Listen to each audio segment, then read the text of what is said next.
The following is a presentation of the Matt Talk Podcast Network.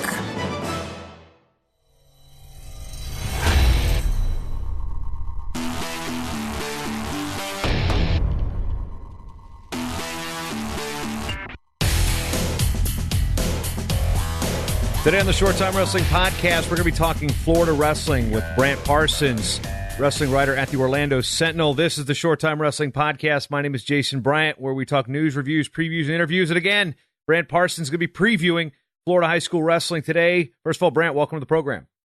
Glad to be aboard. Let's just jump right into it, because what I've been seeing from what you've done with the Orlando Sentinel and Florida high school wrestling, it seems to be a little bit kind of atypical of what newspapers are doing these days. Just give us a little rundown on why your paper is providing so much information about high school wrestling and how you've become a key part of that. Well, to be honest, I started covering wrestling. It was my first sport when I moved over from radio to the print side, and I grew up around it, so it became, kind of my thing. My actual job at the Sentinel is I'm in charge of the online sports content. Basically, the entire site runs through me. So I have all these tools at my disposal, and I know how to do things quickly, and I can do more than what maybe most reporters can do. Then having that carte blanche to do what I want online, I decided to grow the wrestling coverage, and I did it locally for probably about 10 years of just doing more than what we even did for any other sport other than football. And then I got tired of not having a site in the state that had a spot where you could find everything. Didn't have a place where you could find all the tournaments, all the results. And we had just started a new content management system that I thought would be really interesting. And so my first enterprising thing on that was to expand my coverage to the entire state. And I did it, and it worked out.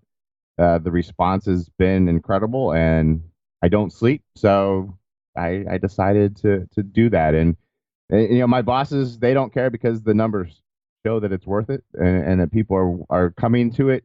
My readers are the most that subscribe to our content on the site out of any other section on the whole entire website. So they're happy with it, and so it just has kind of grown from that. Yeah, that's what we call job security. But as we go back to your role with the Sentinel, you said you'd started being the wrestling guy, and now you cover other things and write columns and whatnot. I've seen a couple things. You've even gone into a column on pro wrestling and then soccer and a bunch of other things. So kind of a jack of all trades when it comes to your sports knowledge. What was it about wrestling that really kind of sucked you in? Well, like I said, I grew up around the sport. I wrestled until 6th grade up in small town in Ohio, and ended up being better at running and followed that path. But my dad was a principal at the high school that hosted the county tournament, the district tournament. So I grew up around wrestling all the time. It was a big deal in our town. Hadn't really paid that much thought to it from 6th grade on. When I was in high school, a guy that ran cross country, a friend of mine, he was a state champ in Florida, so I followed it a little bit then, but had kind of drifted away from it. It wasn't, I didn't necessarily follow. I looked at the agate every year to see how my high school did in the state tournament. And then, as I said, I worked in radio and decided to retouch some of my journalism skills for fun and freelance write for the local paper. The first thing they sent me to was a wrestling tournament, and it was fun, and it kind of rekindled all the enjoyment that I had growing up around it. I wrote the story and became the wrestling writer, because they didn't have anybody on staff that knew anything about wrestling. So I covered that season as a freelancer. The next year I covered it as a side staffer. Then when I was hired on full time as the online content guy, they let me keep wrestling because nobody else wanted it, and it kind of grew from there. Yeah, kind of a little opposite of my career. When I went full time, they pulled me off of wrestling because I was on the desk instead of as they say, I was on presentation rather than gathering, if you want to break out the old journalism 101 there you tools. Go.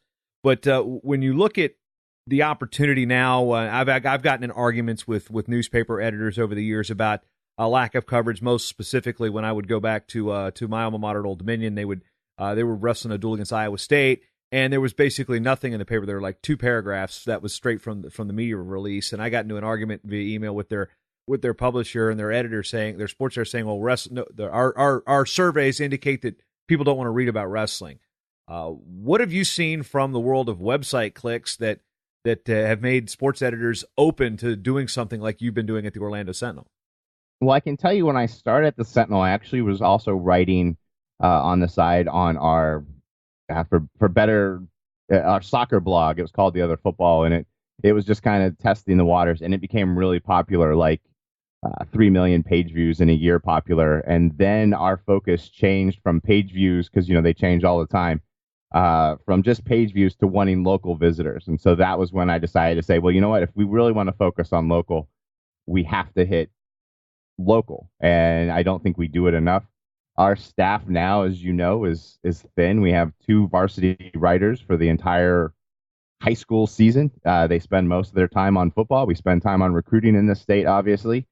So it was my goal to show them, hey, if we spend time trying to cultivate this local audience and giving something that they can't find anywhere else. And that's what I stress on my stuff, is I want content on my page that you can't find anywhere else, at least not that easily and not in that form.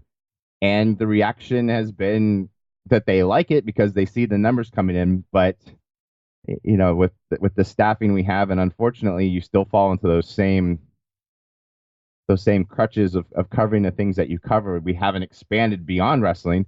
And if I wasn't here, the Orlando Sentinel wouldn't be doing this. But I have been able to show them that, hey, if you want to go local, look at this. This is how you go local. And this is how you provide something that you can't get anywhere else. Because as you know, you can find stuff on anything on the internet, but there are some niches that aren't. And that's what I'm trying to do with this one.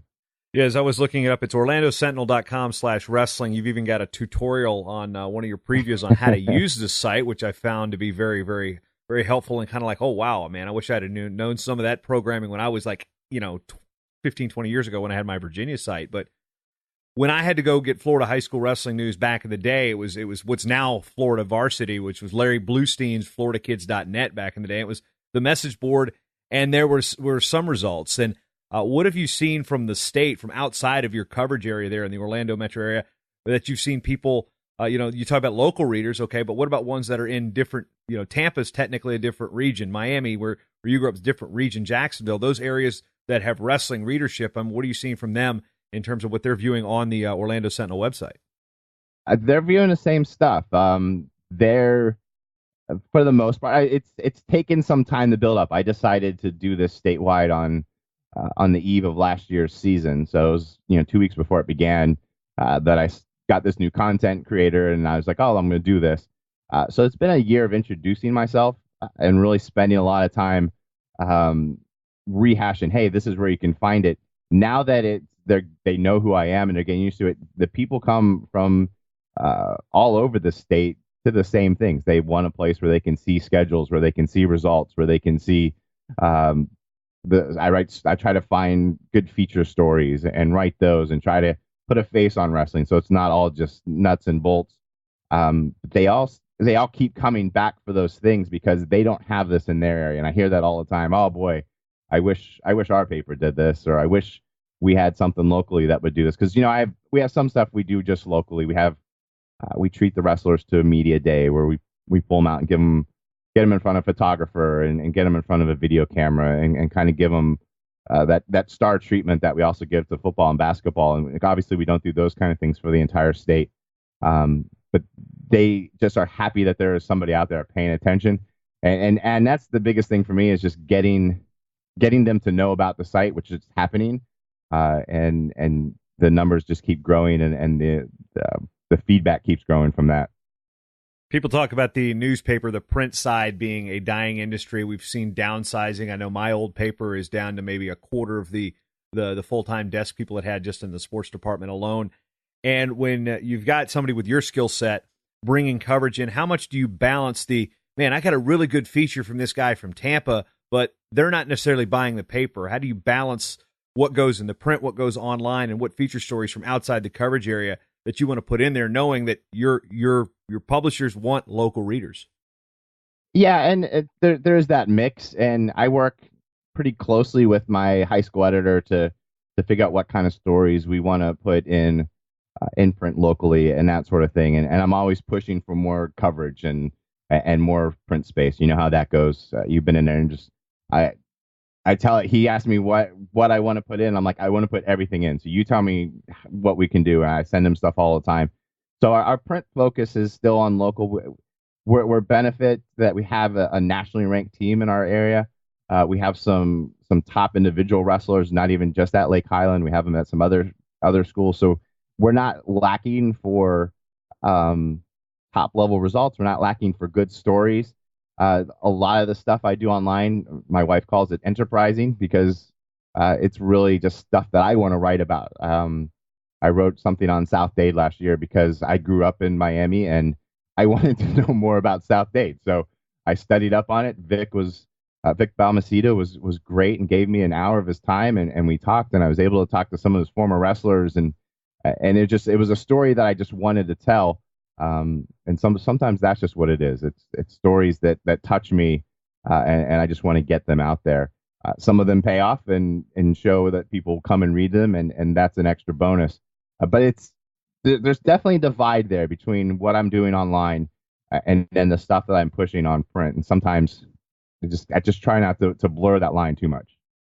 But you say your wife says enterprising. I say that I'm a glutton for punishment because, for example, trying to come together with all the schedules from all the college wrestling programs, and most of them have sports information offices. I struggle with the junior colleges and some of the smaller NAIA programs, but high schools don't have sports information offices. They have athletic directors and activities directors, and they're not putting out press releases typically. So let's talk about the pain you have endured these last couple weeks trying to scour the world in the state of Florida for every high school wrestling schedule you can find. Well, as you know, I put together a statewide preview with capsules on all 388 teams. That's disgusting, by the way. And there are still 6 programs that I'm not for certain who the coach is there, and it's not for lack of trying. It's checking websites every day. It's emailing athletic directors. It's calling athletic directors. It's calling schools. It's emailing principals, and doing the best I can just to get that information. It's fascinating that sometimes I can't even find out who to even contact to get a schedule from. But I think I'm close to 60% of the schedules across the state I did get in, which for me being a little bit anal retentive on it, that's not good enough because I always want 100% of everything. But it's a lot more than I got last year. And like you said, I'm jealous on the fact that you have SIDs and most of those websites, at least at the top level of NCAA, they do have their schedules on there. But it probably takes half the time I devote to this in the off season is just trying to get that information, trying to figure out who the coach is, get their email address, bug them for schedules. I send emails to coaches once or twice a week leading up to the season. Hey, please get me your schedule. Hey, please fill out this form. Let me know who's wrestling there. So yeah, that's a lot of what went into that preview, which is massive and crazy, and I can't believe that I did it. But surprisingly, it's like I said, it's hard just to figure out sometimes who's even the person to get in contact with. Well, you're talking about 6 in the entire state. I covered a district that I couldn't tell you each year, like there were 11 teams in there, 10, 11 teams, and like they could change coaches. 6 coaches would change a year. So that was, 6 out of 300 I can probably tolerate. But when we're looking at the schedule compilations, one of the most frustrating things on my end is when you see the dates don't match. You got 2, and you can't get a hold of these teams. I mean, how frustrating is it when you put something in the paper and you're like, oh, well, that schedule was this and this and this. I always say, always check with your school before attending, but that's got to be a frustrating thing from just a data collection and a inner copy editor in you. It is. And then I get schedules, let's say, because I started doing this. I started collecting tournament dates, the week after the season ended last year. And I said, hey, when you guys start scheduling your dates for next year, let me know. So I started cultivating the tournament schedule back then. I'd say that I started getting team schedules in maybe late August, early September. Sometimes they change and they don't tell me. And sometimes they change the week of, and the coaches contact each other and say, you know what, let's do it Wednesday instead of Tuesday. And so that does happen. And like you said, you anytime you're going to go to an event, you want the person to be able to contact the school. I learned that just being a freelancer, to make sure it's where the schedule says it is, and make sure it's when the schedule says it is. And then if I get, out of the 200 some schedules I got, there are dates that don't match, and you try to confirm with the coaches on which one's correct. And sometimes you don't find out, and you go with the home team schedule or the one you received second, and kind of hope that it's right. But yeah, that's definitely a frustration. Even tonight, I thought wrestling was starting here tonight. I thought there was a dual meet tonight, because that's what it said on one of the schedules. And then when I emailed both coaches to remind them to send me results, they said, oh, we changed that to Wednesday. So the season actually starts Tuesday night here in Florida with the first dual meet. But for the past 2 weeks, I thought it was on Monday night, because the one schedule I received had the dual tonight. Oh, I feel your pain. Now, one thing that I had to endure as a wrestling writer in an area in the wintertime that was high school basketball. I mean, we've got really, really good high school football in the region. I grew up in Virginia with Ronald Curry and guys like Allen Iverson came out of that area. Of course, there's dozens more that have played in the NFL. Florida is the hotbed for high school football. How is the basketball down there compared to, people always talk about how great the football is. How's the basketball down there in terms of fighting for space and sometimes even gym time for these wrestling events that you've covered? That is the gym time is something I see. The coverage, we actually have some really good basketball teams in our area. Montverde Academy is in our coverage area, and I think they've been number one in the country the past couple of years, or at least up there. And some other guys come through here, and each year it seems there's one or two pro prospects that come through. But what I see, and this goes back to the scheduling thing, is coaches will say, oh, we had to move that because there's a basketball game that night, or the basketball team needed the gym that night, so now we're doing this dual meet in February and not this week. Or so that does happen, and they do seem to have at most schools the pecking order. They get first dibs on the gym. I know a couple counties wrote me over the offseason and said that they wouldn't have their schedules completed until basketball completed their schedules, and they could see when they were going to be able to get the gym. So it definitely plays in here. We have some good high school basketball. Obviously, the state is football. It's high school football. It's recruiting. It's college football. It's one of my jobs that I do at the Sentinel is College Gridiron 365. We cover college football year round here, and part of that is covering all the guys in the state that go to college football. We have eight, I think it is, Division I college football programs, and they're filled with guys that play football in this state. But basketball is growing, and it's certainly, I see it maybe not so much on the coverage side because basketball doesn't get the numbers that football does. But I do see it in gym time and how wrestling coaches in this state have to navigate through basketball. If the AD, unless the AD is the wrestling coach, they have to navigate through basketball, getting that first dibs on the gyms. Yeah, I had one experience, and that kind of set up this question when I was covering. I was going to cover a quad meet, and logically, a quad should start at 4:30. Then you've got an hour and a half, so 6, and then 7:30 is your last match, just to make sure the kids can get home on time. Well, they could not start the wrestling quad until basketball practice was done. And this is a school that had 2 gyms. Practice. Not talking about the game, talking about practice. Talking about practice.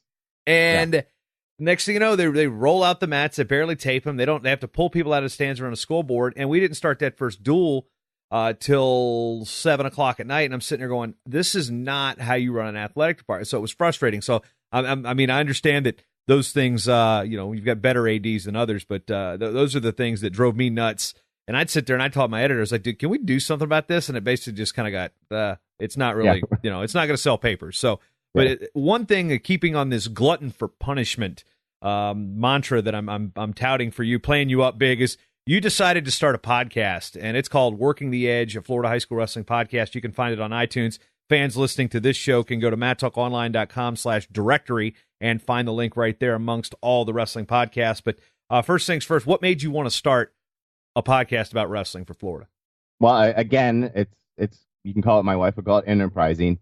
I'm saying glutton for punishment. I'm sticking to that theme. I've done podcasts in some form through most of my time there. They utilized my radio skill when I first signed up and when I first started working there, and we had a lot of podcasts in the late aughts, I guess is what it is, 2007, 2008. The guy that I spent a lot of time working college football with, he and I have done a podcast on college football for 3 or 4 years now, and kept kind of pushing, hey, there should be more of these. So this summer they asked me to create podcasts. So I created one for Florida State. I created one for the Florida Gators. I created one for UCF. I created one for Orlando Magic. And then I said, hey, I'm going to create one for wrestling too. And they're like, that's fine. Go ahead. And so as much as I do, there's some IT stuff that I'm not as skilled in. So I needed it to go through our IT department to set up the different feeds. And so since we were doing the other podcast, they were fine setting up the wrestling one. I got graphics to help with it. I created all the openings for all the podcasts. So while I was creating their openings, I created one for the wrestling one, and then just kind of went from there. Got my own equipment and self-financed on things to be able to do the podcast I wanted to do for wrestling, because I wanted to interview coaches and wrestlers and do things like that. As you know, because you helped me with that. Thank you again. And that's kind of how it built. And I still do all the other podcasts. I co-host nearly all of them. But the wrestling one was the one that was dear to me, because I really wanted to add one more thing to my already complicated schedule. But I felt like it was something that could be appreciated and was needed. One of the questions I get all the time is, well, how many listeners do you get? How many listeners do you get? And the world of the internet, it was like, well, how many page views? How many uniques? We're all about traffic and understanding metrics and analytics. When you look at starting up a podcast, numbers you're looking for are important. I've learned that in this case, internet trends, when I took over Internet, it took about 1.5 years for people to really realize that was a site to come back to. So usually it takes about 1.5 for reader trends on the internet to really, that becomes part of their process. What have you noticed from the early returns on, you're probably 9-10 episodes in onto Working the Edge, and what have you seen from the response that the Florida wrestling community and maybe the wrestling community in large are giving to this show? They're listening to it, and I don't know if it's beyond the people that I'm communicating with, but even coaches that I've never talked to, they'll send me a note and say, hey, this is unbelievable. I can't believe that Russ Cozart interview was so good, or wow, that interview with Clay Allen and on his wrestler who passed this summer was really inspiring. So they're listening. They know it's out there. Again, as you know, I think part of the issue on all this stuff is just promoting it and letting people know that it's out there and helping them find the easiest way to get to it. When I publish a new podcast, I create a story to go along with it that has links to all the different places where they can subscribe or find it, and make it as easy as possible, because once they subscribe to it, hopefully in theory, then they'll keep listening to it more so than if it's just a one-off thing.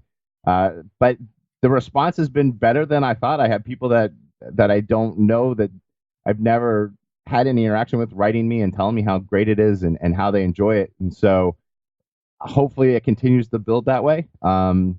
It's fun to do. It's fun to give coaches now a voice, and throughout the season, I'm looking forward to giving wrestlers a voice and taking the show on the road and at a couple of our big tournaments. And I've already arranged with tournament directors to be able to interview the champions on site after they win, have a little setup, at the gym. And so I'm hoping as more voices get to be heard, that more people will appreciate it. And it's fun to do. And it gives me another insight into the sport and more ways to build that community. So it helps me even outside the podcast too. One of the things that happens with especially niche sports media is you get into a situation where it's more than just a job. In some ways, people become your friends. I know that it was very hard for me to even cover my alma mater when I was even the beat writer at my old paper, because the head coach was my high school teammate. So you get into those situations where you end up covering your friends. How do you try to separate yourself from some of the personal relationships that you've developed over the years in this role, and say, I got to make sure that I'm not playing favorites with anybody? I think just my work has shown that. I have a couple couple coaches maybe that I am friends with that I talk to more. But I think they all appreciate what I'm doing. Again, the one benefit in this state is that they're happy just to have anything, and I don't mean that in a negative way, but they don't get as upset about rankings. I don't do individual rankings, which would probably upset people. But I've always been able to draw that line in my work between those friendships. I do have coaches I lean on for questions and say, hey, what about this, or what can you tell me about this guy? And I've had a couple coaches really help me learn the sport more, give me even more, insight into weigh-ins and how we had issues with that in our state last year, and when people hit their weights and scratch. And I didn't know a lot of that. I'd only been covering the nuts and bolts. So I've had coaches that have helped me even understand the sport more, but they don't expect me to write favorably of their teams. And I think most people in the state realize that nothing I do necessarily changes what happens on the mat, and they realize that it's all in the spirit of covering the sport and giving these kids the attention I feel they deserve. And so I think there's that fine line there, and I don't think anybody has had any issues with me and how I've covered things. I don't tend to get into the controversial stuff. I guess I could, and maybe that would cause more issues, but we don't have a lot of that here, so I just kind of stray away from it anyway. Yeah. So when it relates to that, how was your high school program when you said you were a runner, but from where you grew up in after leaving Ohio into Miami, how was that high school's wrestling program as it relates to the rest of the state? They were really good when I went there. They were actually a state champ a couple years after I left. They produced. What school was it off the top again? Miami Palmetto. Okay, Palmetto, got it. They produced an NCAA champion in the mid '90s. When I first started covering the sport just locally, they would have 6 or 7 wrestlers at the state tournament each year, and we're a perennial top 10 team.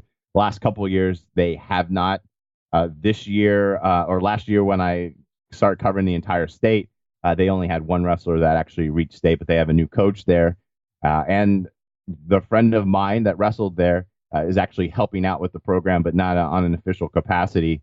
But hopefully, from my inside rooting standpoint, hopefully they get to be a better team. They're in the same district as South Dade, so that's tough for anybody. South Dade is one of our top teams. They've won 4 straight big school state titles here, running away with them, and they'll win it again this year. So they share a district with them, which means they share a region with them, which makes it tougher. But it had a very strong wrestling program. In fact, I don't know if you've seen the Sports Center thing on Pin Kings. I listened to most of it. I actually haven't finished the podcast. I know they had that series of it as well. Yes, they wrestled at Palmetto, and that's what actually caught my ear when it was on the TV while I was cleaning up one day, and I heard something about Miami Palmetto wrestling. Both those guys wrestled at Palmetto in the '70s. So there's a tradition at Miami Palmetto of wrestling, even if it hasn't been there lately, and certainly not on the level where I've covered them. Yeah, the reason I bring that up is because even in the wrestling media, the guys that started Intermat initially, Tom Owens, he was an Iowa State grad, and we had, the Wrestling Mall was founded by a former Minnesota wrestler. So we had people that were from programs. Amateur wrestling is based out of Oklahoma, so there's the tie to Oklahoma State and Oklahoma down there. So just curious on if coaches would look at your background and be like, well, you're from this program, so you're going to know these programs better. So it doesn't seem like that's a factor at all. No, it's not. I don't know that many know that I went there. Which is a good thing. It's always a good thing. Most of them ask, how I came to the sport, and I explain, well, I grew up in Northeast Ohio. It was everything up there. I would say if there's any issue on that, it would be that I have programs that I do cover on a air quotes official capacity for the Orlando Sentinel, and I try not to overfavor those as a state coverage. Like I said, I've only been doing this a little over a year, but I realize I spend more time around those coaches. I go to those tournaments. I see those teams in dual meets. Those are the guys that I know closest by the end of the season because I've seen them so much. I try to travel more, but I have 5 kids and a wife who after college football season is like, I want you on some Saturdays. So there is Glutton for punishment. 5? yeah, I've got 2 and I can't even handle that. 5 kids, 10 and under. So it's I don't get to see the state maybe as I'd like, and so like there could be some concerns if if they really wanted to nitpick that. I know my area better. The area I live is actually not in the Orlando Sentinel coverage area, but I know it well because I go to events there. My kids wrestled for a program here for a half a year. But again, it's one of those things. I don't think it shows in my work, and it just they're happy that there's a place where all this exists. So I haven't had to face any backlash on that yet. We'll see if that changes. Of course, Brant also has his wrestling-specific Twitter account at OS Wrestle, which, of course, as you might understand, stands for Orlando Sentinel Wrestling. Now, as we talk about the state of Florida, for the outsiders who just assume when they hear Florida, they automatically are going to think Brandon because there's Yes. the Cozart legacy there. They had the streak that came on ESPN back in the day, and you mentioned South Dade with Coach Balmaceda there. They came up to the Virginia Duels, gave Nazareth a run last year, just in that area too. Fox and Pete Baldwin have come out of Kissimmee Osceola, and a bunch of good wrestlers in that area too. So, and of course Lake Highland Prep, you can't not mention them. They've been the kind of carrying the torch here recently. So for the outsider that thinks Florida wrestling is just Brandon and South Dade, the team that beat them to end the streak, what is Florida wrestling in terms of you feel its presence on the national landscape? It's growing. I think Brandon kind of broke that mold. I think it was 2003 when they showed up at the Ironman and finished second. And then, of course, as you said, the streak story that kind of had always been there and always been known in this state kind of took on a mythical level with ESPN and everybody following. And of course, the way that it was eventually ended by South Dade in the fashion it was. But Florida's been growing. I tell people, obviously we're a little different climate than where you live. We don't do things indoors here. We especially don't do them indoors in the wintertime. That's when we go outside. It's 76 degrees here today. This is our outside time. So it takes a lot of work to get guys that want to spend our winters inside a gym. So there is, I would say on a Florida level, there's still a participation challenge that coaches are constantly doing, even at the top levels, just trying to get guys out, because when guys come out, as you know, they like the sport, they stick with it. But at our top level, the wrestling here is as good as it's been since I've been covering it, and that's been done by traveling and working guys year round and going to the big tournaments. Lake Highland Prep, they have their team that was top 10 ranked last year, top 10 ranked this year. You have Joe Silva, who's number 1 ranked by some in his weight class, but they also take other guys with them that don't wrestle for the school, which helps. We've got some amazing coaches, as you said, Russ Cozart and Palmaceda and Mike Palazzo, guys that know how to teach these guys the sport at that higher level. And I think you're seeing that grow, and hopefully you'll see more Florida wrestlers do well at that next level. That's kind of the next step we're waiting for, guys to consistently produce when they get to that next level from the state. But right now, the top of the sport in this state is as good as it's been, and I think it's getting better. You talked about participation and being at an indoor sport. One of the hot topics has been the approval of the National Federation of State High School Associations to allow the two-piece singlet for, actually kind of a misnomer in terms of its name, but the two-piece athletic wear. What is your opinion on if that's going to be able to help promote more kids to get into wrestling when they're in high school? Or have you had any discussion about that with coaches in the area who may be able to entice a 250-pound football player to wear that versus a singlet? Yeah, when that story broke, I actually did a poll across the state and collected answers, and really the feedback was unique as it is in the sport. And you had coaches that said, "Oh, they'll always wear a singlet. That's how I wrestled, and that's how they're going to wrestle." And there are coaches that are like, "I will do whatever it takes to get more guys out. If they want to wear a two-piece and it's approved, then we're going to do that." some of the issues, of course, with it, it has to be school issued. As you know, fundraising is always such an integral part of programs, even surviving down here. So some schools have it on their wish list over the next couple of years to be able to get the two-piece. I know some schools that have the two-piece. I had a couple of them come to our media day in the two-piece so we could get some photos of it and talk to them, and they love it. And they are veteran wrestlers. They're, third year, fourth year guys, and they have friends that have come out and are wrestling now because they don't have to wear the singlet. And so some of those coaches are like, you know what, if I get two more guys, one more guy, three more guys, it's worth it. And I have guys that are still going to want to wrestle in the singlet, and that's fine. A nationally ranked high school wrestler, Malik Hines, came to my media day in a two-piece and said he loves the two-piece and he wants to wrestle. So it's guys that have, it's not just, the new ones getting out to the two-piece. You have other guys that have, they wrestle them at events in the off season. They like the two-piece and they're looking forward to it. But to me personally, anything that grows the sport, I'm for it. And if that's what it takes to get a guy out there to wrestle, I don't see a problem with it. I'm also not an old curmudgeon that wrestled in a singlet and thinks everyone should wrestle in a singlet.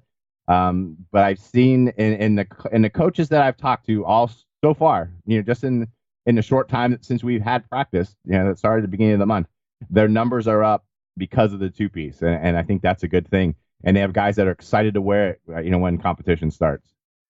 Yeah, let me put on my. I'm not necessarily an advocate, but I was the overweight kid coming out for wrestling. So the singlet was a barrier to entry for me personally. Some people say they don't feel it is a barrier to entry.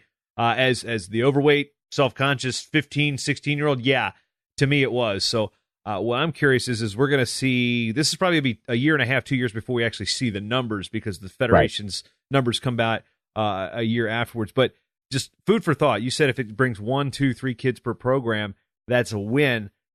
You do 2 kids per program across this country. We've got participation records.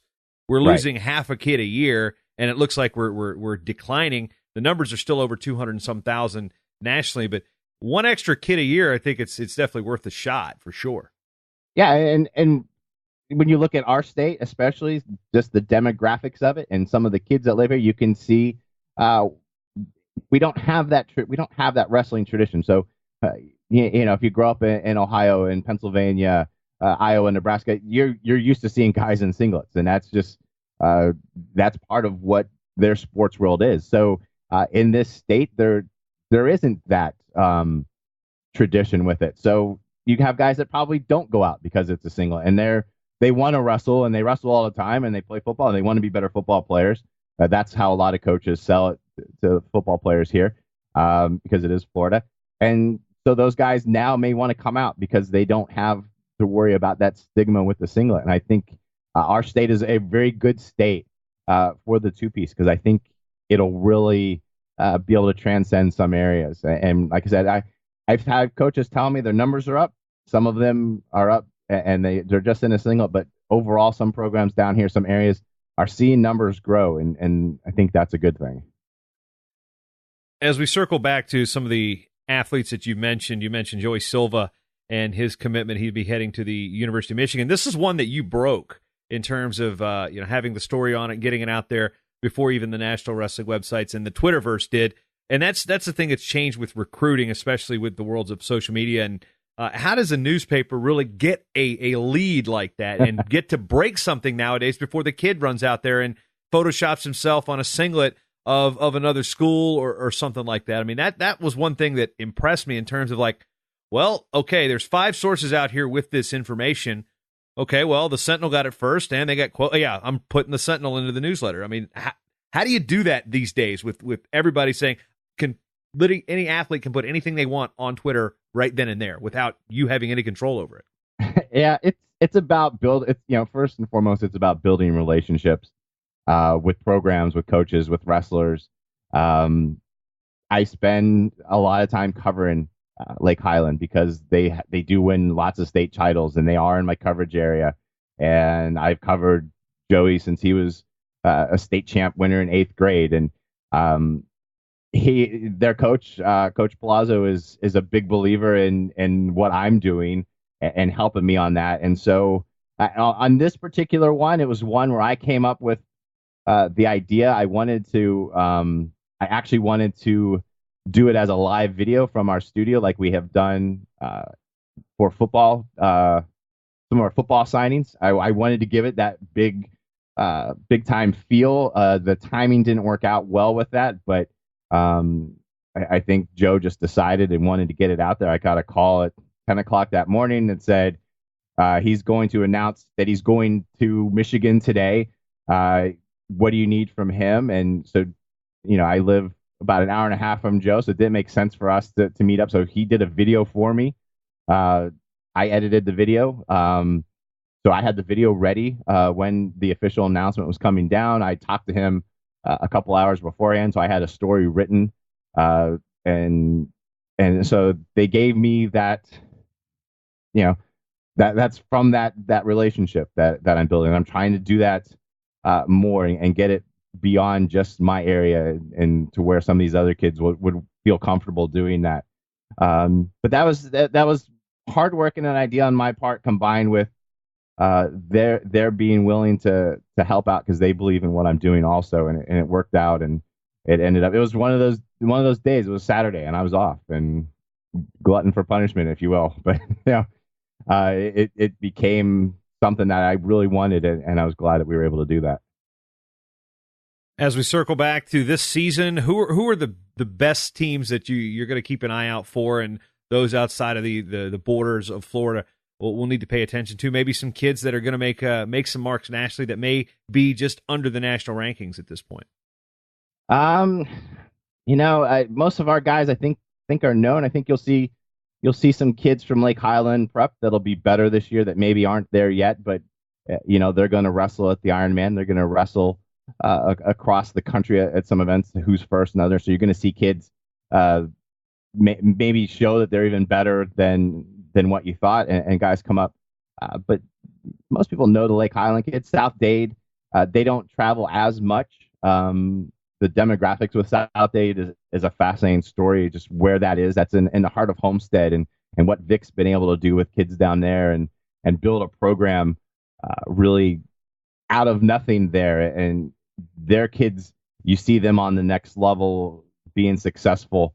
They'll always have one or two. And of course, his son Brevin is rising in the ranks. He won the Super 32 this year.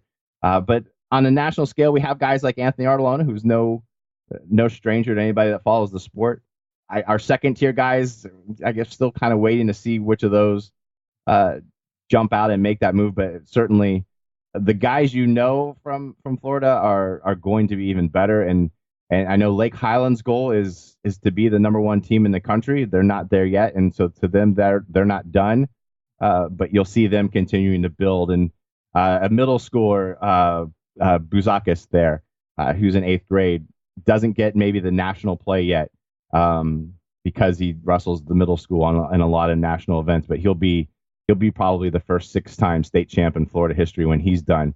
And he's at Lake Highland Prep this year wrestling with all those guys. So that might be a name people don't know yet, but someone to watch.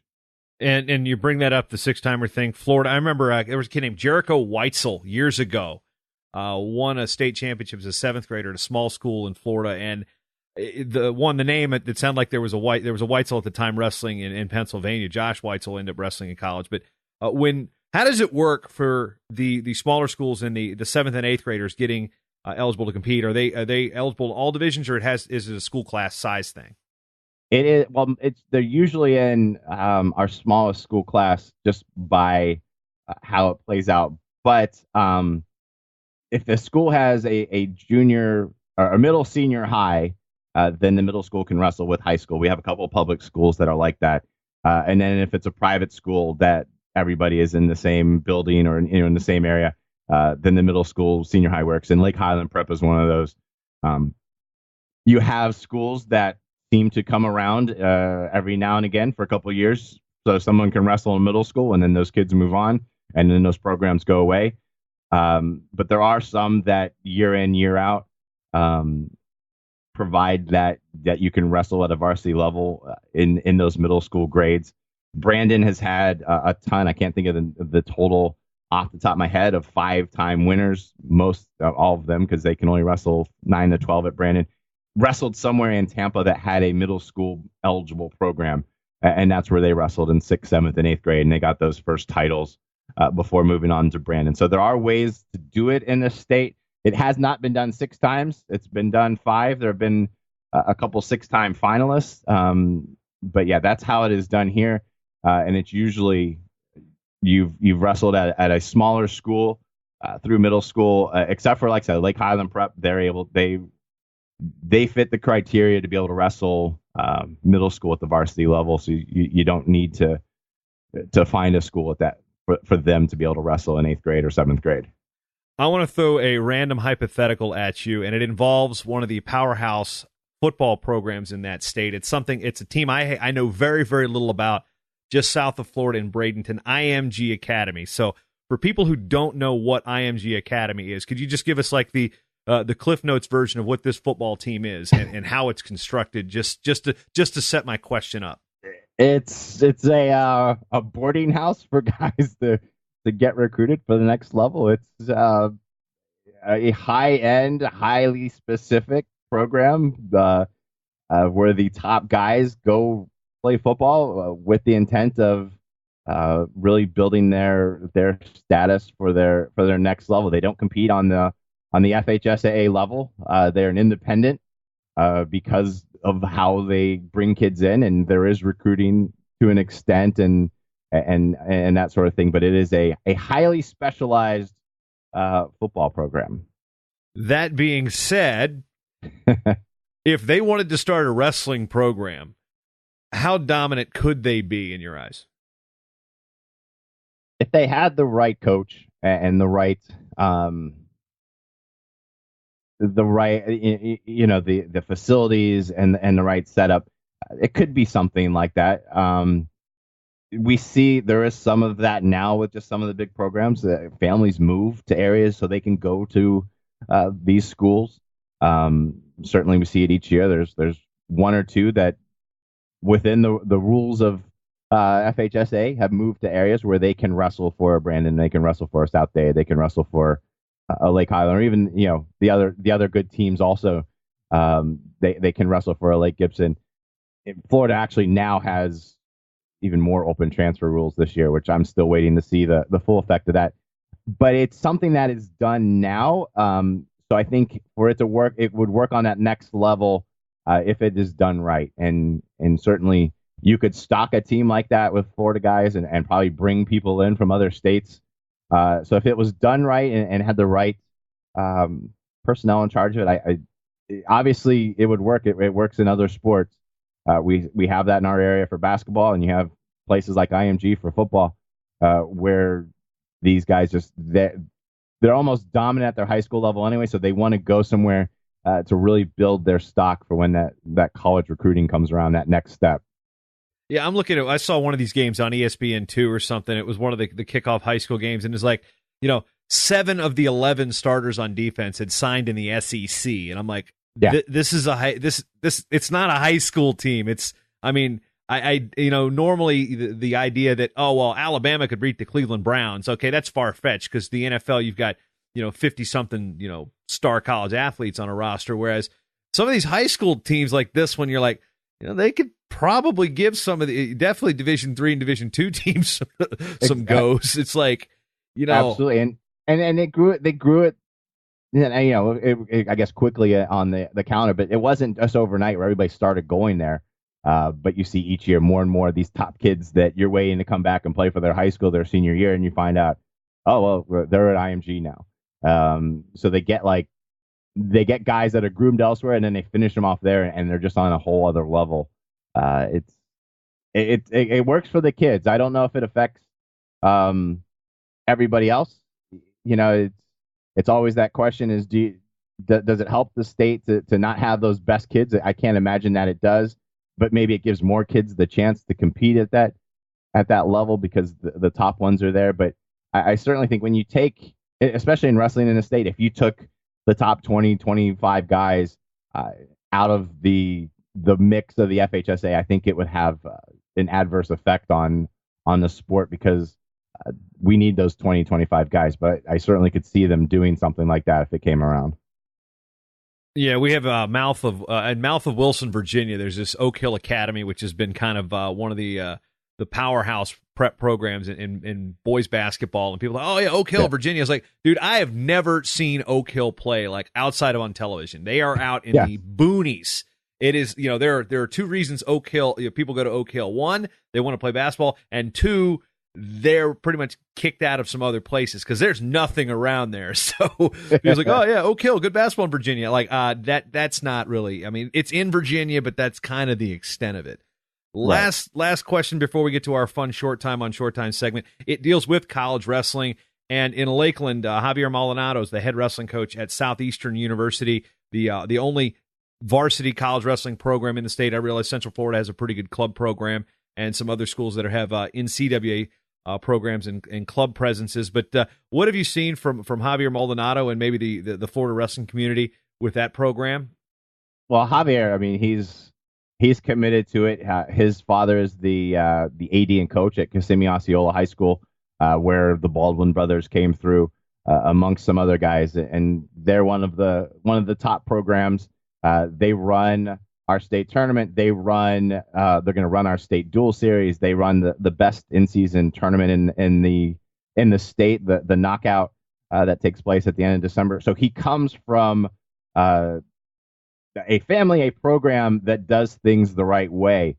So he was a great hire to lead it there, and they're bringing in guys that are good within the state, that maybe getting guys even better than they should because of Javier being there, and they're growing that program, and they're doing things right, and they've got the most important thing, they have administrators who are interested in making it work, and they studied Cornell to build their gym, and they build a gym, a wrestling specific, or at least a wrestling heavy idea of a gym for their meets, and they had their first NAIA Wrestler of the Year, or Wrestler of the Week last week, the first one in school history. So he's doing things right. He's bringing guys in that are, in this state, we have a lot of talent that maybe doesn't want to go away to school for wrestling, but if they can stay closer to home and do it, they'll continue doing it. And he's bringing those guys in, and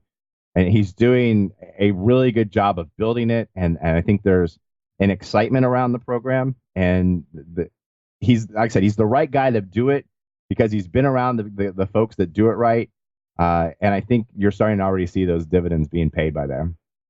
With your knowledge of college sports, this is eventually going to be, it's a short time question, so I'm giving you a little bit of a primer for it. But with the landscape of the Division I institutions within that state, obviously there's programs even like FAU and FIU that are in Conference USA that have football programs that are investing their money there.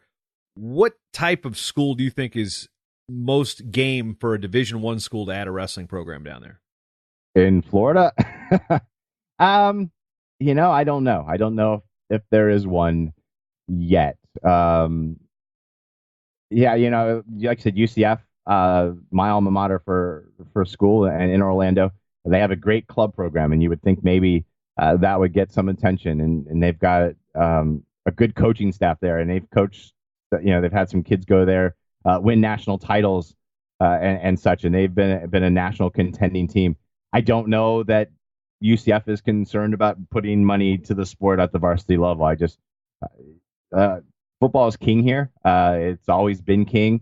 It seems more and more money is going into football here as more and more facilities get built, and as you know, just if you follow any college football, the coaching carousel this year is all about who's coming here and who's getting jobs from here, and we have all these big name coaches at small level schools, Division I wise, that seem to be on their way up, and you have schools throwing money to keep them and to get them, and I don't know that there is a Division I ready school here that's ready to do that commitment, unfortunately, and I don't know what it takes to get it there, but I don't see that happening anytime soon. Yeah, just give me a Florida Gulf Coast or North Florida or something like that, a non-football school that can get things rolling. But as we move forward to the short time on short time 10 questions. I used to put 90 seconds on this, but you know what? Who cares? No time limit. Just give me the first thing that comes to your mind. Are you ready for the challenge? Sure thing. All right, question 1. Who's your favorite person to follow on Twitter? My favorite person to follow on Twitter, probably Fobo Polini. Very good one. I don't follow him I only follow him during college football season, but I probably should do that the whole time. Question 2. You win the Olympic gold, and in your case, in any sport, what are you having for dinner? Shrimp and lobster, but that's probably what I'm having anyway if I can afford it. Yeah, I don't eat seafood west of Richmond, Virginia, so if I'm living in Florida, that's what I'm eating all the time. My gout flare-ups would be crazy. Question 3, who's the best wrestler from Florida people don't talk about? Oh, that don't talk about. I would say, oh boy, I'm trying to think. It'd be a South Dade kid that's on his way up. I'll go with one of the Veronas, but it'd be someone at South Dade. Question 4, being a runner, you might also have a theory on this. All-time favorite flavor of Gatorade? Melon. Favorite video game of all time? Either Madden 92 on Sega Genesis or Super Tecmo Bowl. But I've only lost 3 times in my life on Madden 92, so I'll go with that. See, Madden 95 was kind of my particular favorite because Hardy Nickerson, I'm a Tampa Bay Buccaneers fan, and Hardy Nickerson was unstoppable at middle linebacker. It was the only way that the Bucs would win. I would just sack the quarterback constantly, and that was the first year I think you could hit players late and they would get hurt. So I would constantly hit the other team's quarterback after the whistle, and you hear the, oh, and I'm like, yes, I got the backup. So all I know is that I'm not a Philadelphia Eagles fan, but if I had been the coach, then they would have won Super Bowls because I knew how to use that team in Madden 92. Well, Super Tecmo Bowl, the Raiders would have won every title, though. Well, with Bo Jackson. And Marcus Allen, let's not forget that. That's true. Bo Jackson used anything he did. Yeah. Question 6. Who's your favorite international wrestler? I mean, Kyle Snyder is my favorite. Just I don't follow a lot of the international, but I am a Buckeye fan. So I got to go with him. Best, I realize you're a high school wrestling writer here, and this is kind of let's make sure we don't get into the alcohol versus the high school thing. But your favorite Florida beverage? Oh, favorite Florida beverage. You know what? I don't drink a lot of beverage that would be Florida centric. I basically just Gatorade and water and Stella. So I'll just go with water with a lemon. And maybe a little tropical umbrella, perhaps, to flavor it up. Best wrestler you've ever watched compete? I would have said Fox Baldwin up until probably last year. I'm going to go Joe Silva. He is just incredible to watch him work. He's the best wrestler, but he also, you can see his mind work and the things he does that challenge himself. The way he can wrestle different styles. So I would go with Joe right now. If there's one guy from history you'd like to wrestle or maybe have a race against, who would it be? I would like to race against Steve Prefontaine, but I would lose badly. He would go Madden 92 on you, is what you're saying. He would go Madden 92 on me. So maybe he and I could wrestle after we race. Maybe I'd be able to go evens on that because there's not a lot of people who ran like I did that could also wrestle. School in Division I in Florida that you would most likely or most want to see get a Division I wrestling program? I'd like to see UCF get one because it's local. That's where I went to school, and I think they have some of the foundation built there with a really successful club program there. And I think it's a school that's growing, that wants to grow athletically along with everything else. It's 60-some thousand kids there. It's like the second highest attended school last I looked. So I think it would be successful there. So I really would love to see UCF start it. Yeah, I'm not going to tell you what I heard about the acronym, what UCF stood for back in the day, but it stands for a lot of things. But I graduated, so there you go. Yeah, you can't finish. Yeah, I finished. That's the joke. My buddy went to Florida, and he's from Merritt Island, and he always said, you know what UCF means? You can't finish. Of course, his sister ended up going there, which was kind of funny. All right, bonus question. This is a little bit of a curveball or a knuckle puck, if you will. Better hockey franchise name: the Orlando Solar Bears or the Florida Everblades? It's got to go Solar Bears. They have the best jerseys along with those Solar Bears. I really like the color scheme and the Solar Bears.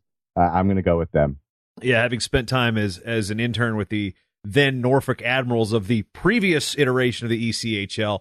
Yeah, know about them quite well. I actually have a Florida Everblades puck sitting behind me on a trip down to Fort Myers, their expansion years. So anyway, Brant Parsons, writer from the Orlando Sentinel. Check out his work at orlandosentinel.com/wrestling. Follow him on Twitter at OSWrestle. Been a pleasure getting to talk some Florida wrestling and just your background on media, and thanks for coming on the program. I appreciate it and enjoy it, listening to all your podcasts, and I appreciate the help you've given to help me start mine. So thank you much.